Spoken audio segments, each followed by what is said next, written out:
The film opens with the Yautja Codex: go forth among the stars and seek only the strongest prey. They shall be your trophy. Become the killer of killers. The Shield. Scandinavia, 841 AD. A clan of Vikings, led by Queen Ursa, is sailing on the seas to fight their enemies, the Krivich tribe. Ursa travels with her son, Anders, and she is preparing him to kill when necessary. The Vikings arrive outside the ruined Krivich camp. They take one survivor, demanding to know the whereabouts of his leader, Zoran. Ursa jams her axe into the man's side, forcing him to give up Zoran's location above Lake Ladoga. Ursa instructs Anders to kill the man, but as he tells Anders that his death will haunt him, Ursa just shuts him up by chopping him in half. From up above, a predator ship begins to descend. Before going to find Zoran, Ursa tells Anders why they are hunting him. A flashback shows that Zoran had forced Ursa's father Einar to make the choice of killing him, which would lead to Ursa's death, or make her kill him to spare her. Einar puts Ursa's hand on Zoran's blade and forces it into his chest, but not before making Ursa swear to avenge him.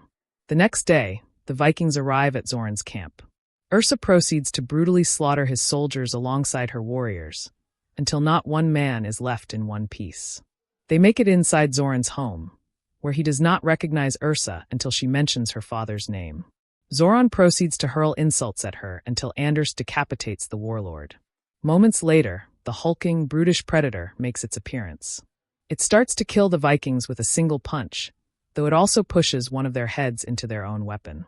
Anders is left in the path of the predator's wrath, but Ursa takes a hit of its sonic blast, knocking her into the river. Ursa battles the predator underwater as it tries to catch her.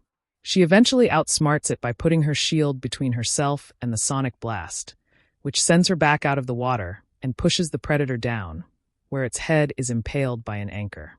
Ursa makes it back up to Zoran's home, where she finds Anders gravely injured. He asks her if she killed the monster before he dies, and Ursa weeps over her son's body. Ursa is then seen somewhere else with a collar around her neck. Next to her, there is another man with a similar collar. The Sword. Japan, 1609. Brothers Kenji and Kiyoshi Kamakami live together with their father, a warlord. While they get along just fine, their father forces them to duel. Kenji refuses to fight, but Kiyoshi uses his sword to cut Kenji's cheek. Kenji ends up fleeing his home. 20 years later, the brother's father dies, with only Kiyoshi, the new lord, being around to mourn him.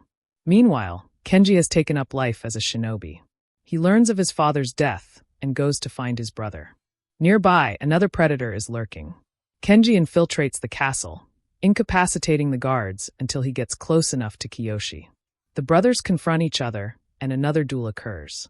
After a tense fight, Kenji returns the cut to Kiyoshi's cheek, but Kiyoshi loses his balance and appears to fall into the river below. Just as Kenji starts to feel remorseful, the predator emerges.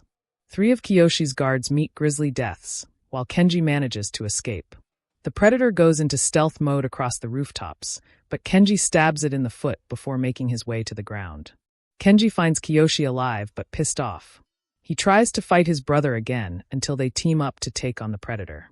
The brothers fight the creature, with Kiyoshi taking a serious injury in his abdomen, until they trick it into getting caught by one of its own bombs.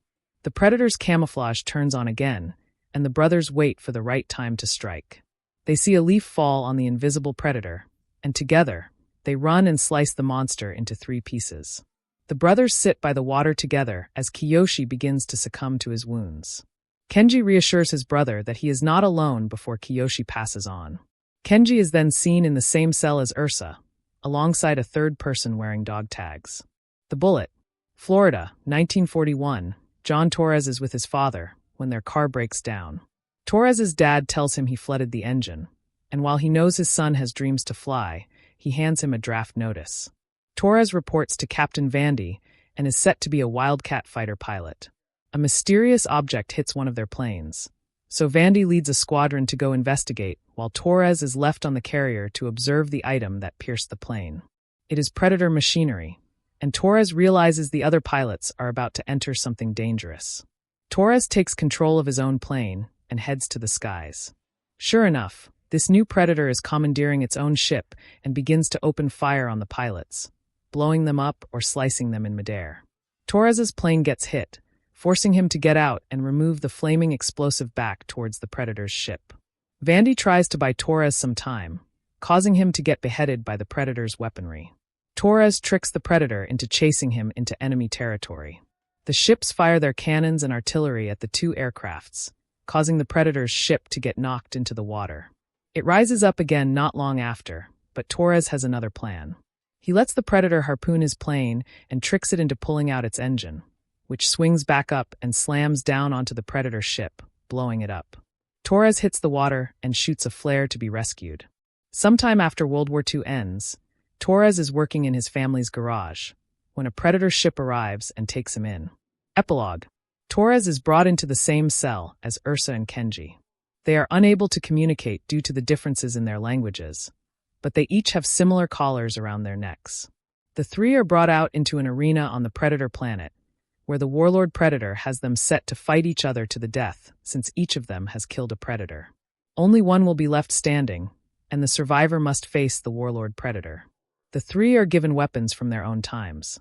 Ursa has her axe, Kenji has a sword, and Torres gets a flintlock pistol. If they refuse to fight, the Warlord Predator can activate the collars on their necks to blow their heads off. Torres tries to avoid the fight while Kenji thinks they can kill the Warlord Predator together like he and Kiyoshi did. But Ursa is set on dying to reunite with Anders. Torres comes up with a plan to fly the ship to safety.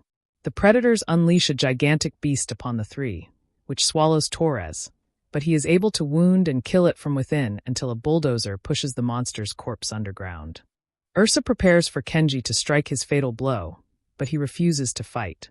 Just as the Warlord Predator gets ready to blow their heads off, their collars deactivate and fall off, thanks to Torres escaping the monster's belly and freeing them. The three make their way to the ship, with Kenji losing an arm in their escape. They battle the Warlord Predator until they make it to the ship, but the Predators fire a harpoon that keeps the ship anchored. Ursa sacrifices herself and stays behind to break the harpoon, allowing Torres and Kenji to escape.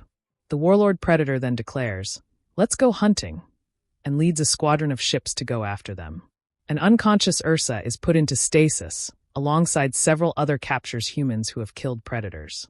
Among them is Neru, the Comanche warrior who defended her village from the Predators.